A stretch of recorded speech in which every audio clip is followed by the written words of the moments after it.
Hello, and welcome to another episode of Sustainable Sustainability, where we talk to steward leaders when they're using the power of business to solve for existential challenges like climate change, socioeconomic inequality, and cyber vulnerability.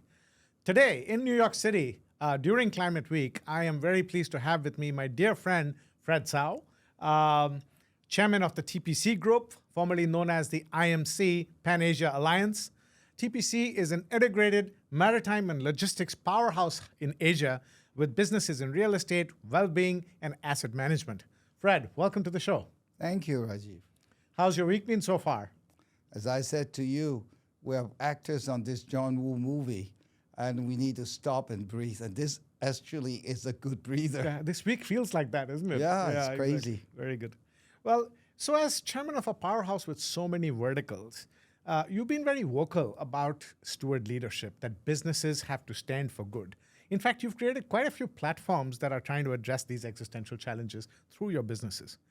Share your views about that. Why should business be concerned about addressing climate change and inequality and things like that? Shouldn't that be, you're paying taxes, and shouldn't that be the government's job to use the tax dollars to solve for these issues? Why should business be, what do you Why should we be taking the responsibility, Exactly. right?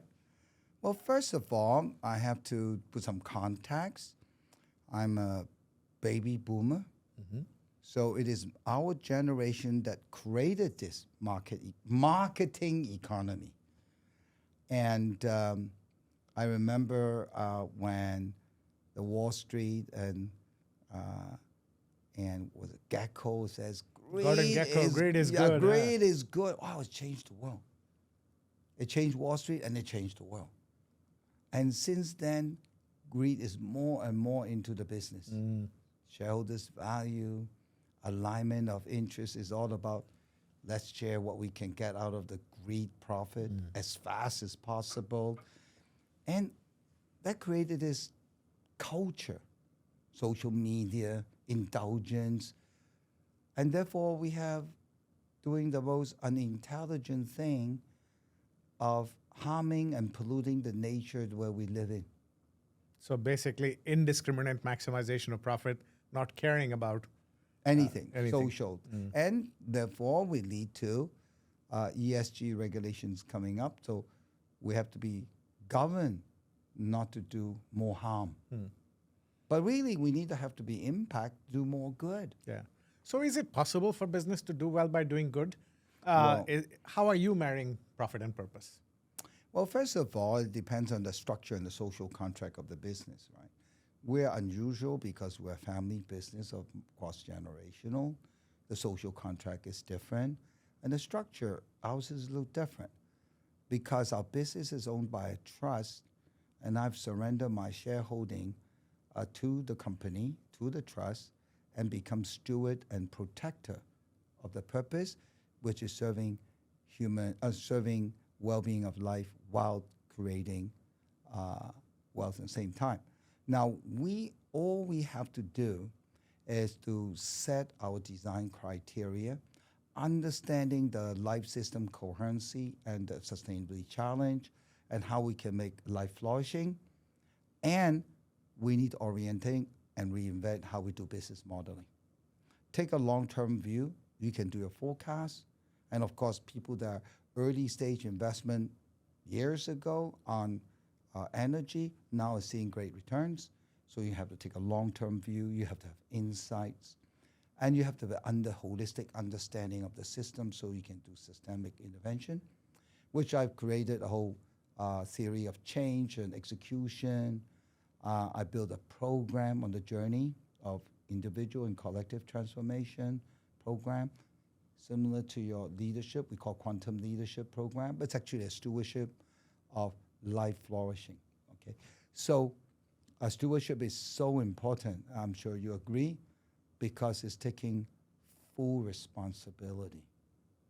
Yes, And and, you and need- sounds like you also believe, besides long-term view and innovation, etc. Sounds like you also you strongly believe in interdependence. That the more you do for society, the more your business is going to do well as well, and vice versa. Absolutely. Yeah. Because science already proven it. We're way beyond Newtonian science. We're way into quantum science and the derivative of life science. And everything is connected. Yeah, and you know the energy is always equalized. So on that note, you mentioned quantum leadership. So you've written many books, one of which is Quantum Leadership, one of which is One Choice, One World. Let's talk about quantum leadership first. A quick summary of what is your theory of quantum leadership? Well, you see, in the quantum level, there's no matter. That's right. Matter is just vibration of energy vibrating together to, when they dance with consciousness, to create a perception of solidity. And so it's about consciousness. So the book, Quantum Leadership, the subtitle is New Consciousness for Business. And it was designed for business school. It's not a very complicated book. It was printed by Stanford Press, and so they vetted as a book for business school reading material or course material.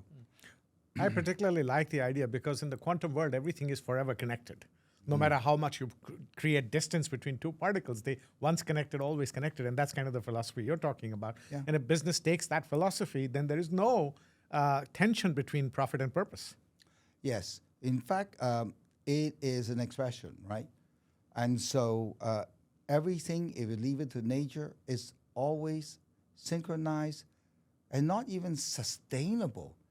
It is always thriving and flourishing. That's right.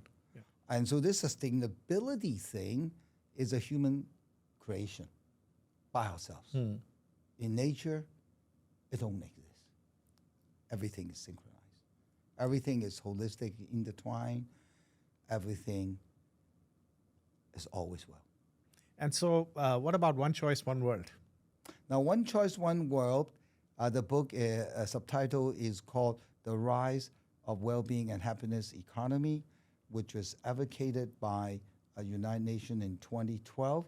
There is an ultimate goal. How do we address the 17th Sustainable Goal to create that economy? So Millennium Goals about holistic approach. This is about ultimate end. And the 17 goals is about where we want to end and to solve. And ESG and impact is the response outside of United Nations to the call. Okay, so on that, you're chairing a pretty 150-year-old conglomerate in so many businesses and things like that. Quite unusual for somebody with your stature to be talking about these things. And yet, on top of One Choice, One World and quantum leadership, you talk a lot about love. Talk to me about that. What is the role of love in all of this, and especially in business? Well, do you like Beatles? I love Beatles. There's a song that talk about it. Of course, he talk about love all the time. But this song is called Mind Games by John Lennon. Yes. Right? And it talks about make love and not war. Love is the answer, right? Everything is happening in our mind, which you already know in psychology, everything. Nothing exists outside of our mind. Everything is projection. And so it's really quite forward thinking when he was, not forward thinking, his insights. Oh, he was way ahead of his times. Yeah. So, and there you are. Love is the answer. Let's talk about Even it. for business? Absolutely. It's human. Institutions work very hard in the industrial era to dehumanize.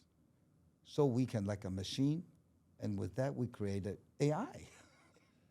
Yeah. Now we have to go back to be humans. We have to solve our human mass because we become inhuman during this period. But we cannot be stress-free. We cannot be well by being not true to our nature. And love is our nature. Now let's look at love. The theory of moral sentiments. You look at the world. Separation is pain, right? You do something you love, somebody dear to you is gone, country. Separation is sadness. You look at the world today. Even you don't want to admit it, it's sad. Now comes sadness, there's two responses. denying your responsibility and denying your true feeling. That sadness is a theory of moral sentiments, a wake-up call. You either blame other people and not take responsibility of your own feelings, or accept it. And then a thing called I care would arise. Now, I was just in California looking at my 5 grandchildren. They were really cute, small. And it cannot stop me from reminding my responsibility. What kind of a world Are we going to leave for them? Yes, Yeah. especially Yeah. we know it. We are the baby boomers who created this market economy. And we have to I fix care. it. Yeah. I care, Yeah, right? That yeah. comes out Yeah. and it gives you a sense of urgency. So, I mean, while this is very refreshing to hear, we are here, as I said earlier, in New York for Climate Week, and the UN General Assembly is going on. Just about everybody who's a who's who is in this city this week. Yeah. And everybody's talking about sustainability. There's trillions upon trillions of dollars in ESG funds. Last I heard it was $43 trillion. There's 115 or more countries that have passed legislation around ESG.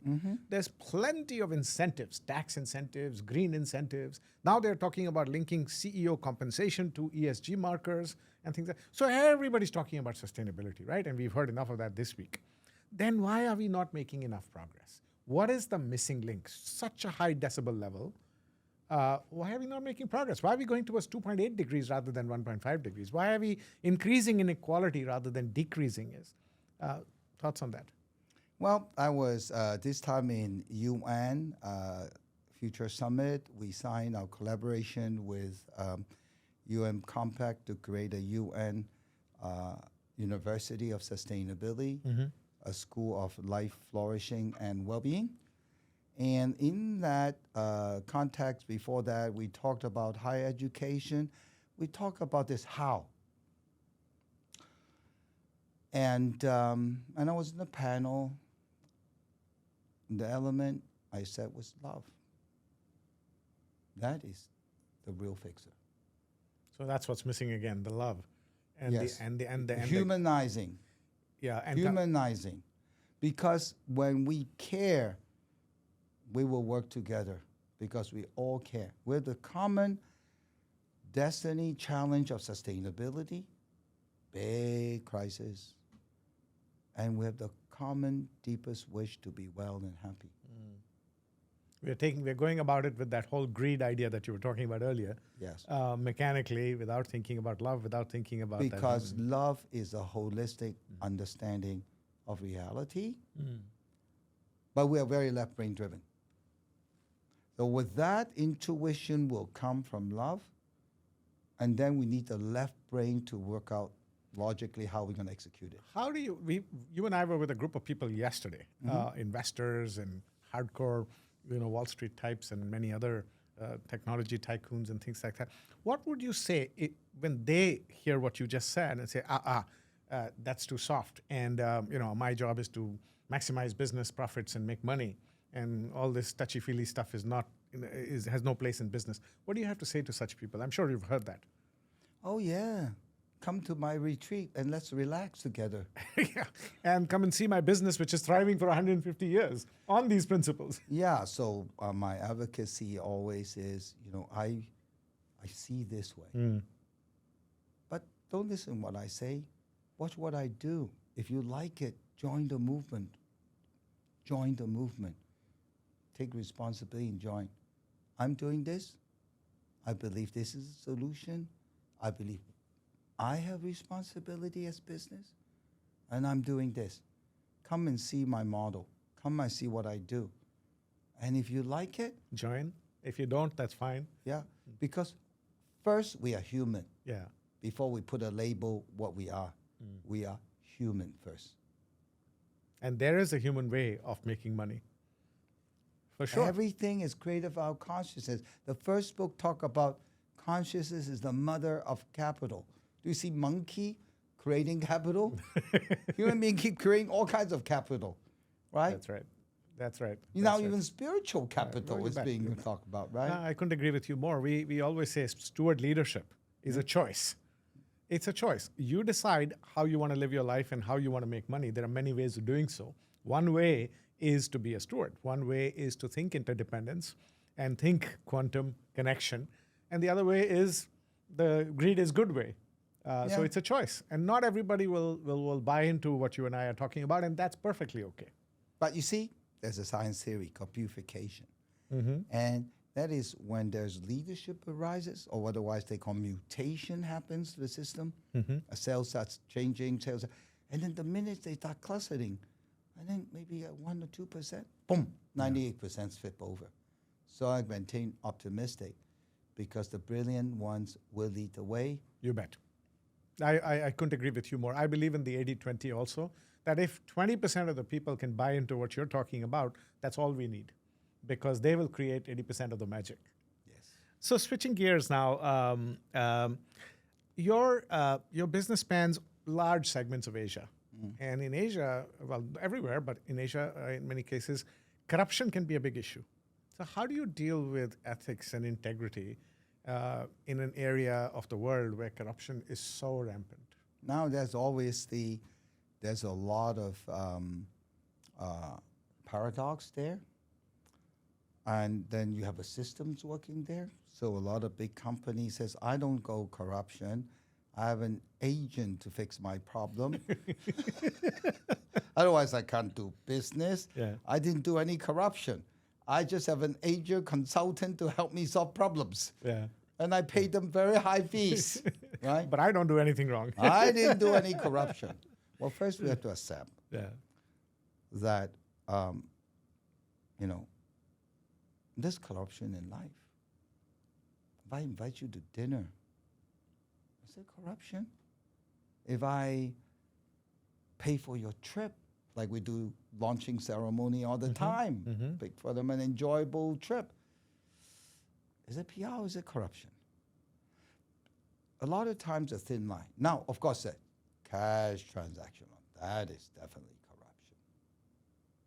I remember very young, and I'm not speaking for or against, but there are some impressionable things.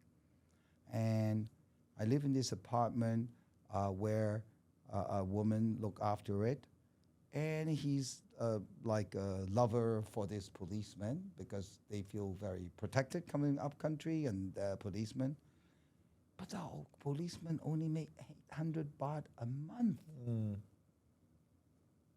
How can you live on 800 baht a month? So you will see that in developing countries, corruption is rampant. But it doesn't mean that in developed countries, corruption don't exist. Oh, in it does. fact, they have more sophisticated way of hiding political contribution and all kinds Lobbying. all kinds of ways. So first of all, we have to accept and really think about corruption. Does this corruption add value to life? To the person, to the system, to doing good? And why the intention of corruption? This is a inner debate that people have all the time. Interesting. And yet this reality exists. So you're Especially raw in developing countries. it's an interesting take on how you deal with corruption. So for example, China government, big sweep on corruption, right? Yes. Okay, so all the obvious corruption is gone. But they're still sweeping because they're payment in kind. Help that I can extend. It is a very deep-rooted reality that humanity has to deal with. It's about human nature as well. So you've navigated this complex system in Asia since the Qing dynasty until the present day. Your family has seen wars, financial crises, migration, all that. What are some of the values that you have used as a family to navigate this world of corruption or deep connections, as you say? Okay, so because of Cultural Revolution, we have lost otherwise our family temple, our administration center, and everything, the records. So we, on my time, my initiate the creation of a family legacy charter. And I'll share with you the first page. The first page, it defines what family is. Of course, in China, family is the collective. So, you have your immediate family, family origin, you have the Marian family, they have the branches, then your village. In those days, the village is the family, and then, so there's so many family, the collective. Right. But there's only one essence. That collective needs a relationship, a process of I to we for it to work. And the I to we is a process, is a cultivation of love. So when you reach I and we, now that's a very strong family of love, because love is I and we. And so family is where we learn, test, practice, relearn, and finally discover we are love itself. So once you focus on love and compassion, pretty much any problem can be solved. Well, I'm sure you know that's true in your family. First is love-hate. When you get rid of the hate, the family will flourish. That's right. That's But right. without the love, the hate will kill you. That's right. And if you learn to start solving problems with values rather than with rules, then there is no problem you cannot solve, isn't it? Actually, because human success is a co-creation process. That's right. It's not individual process. And so you cannot have success when the separation mindset, but a unification mindset. Yeah, and that solves all the problems. Exactly. Two more questions. As I said, your business has been around for a long, long time. What is the key to business longevity? Well, for family business, of course, we are always concerned about cross-generation sustainability. We are concerned about succession. We're concerned about value. We are concerned about legacy.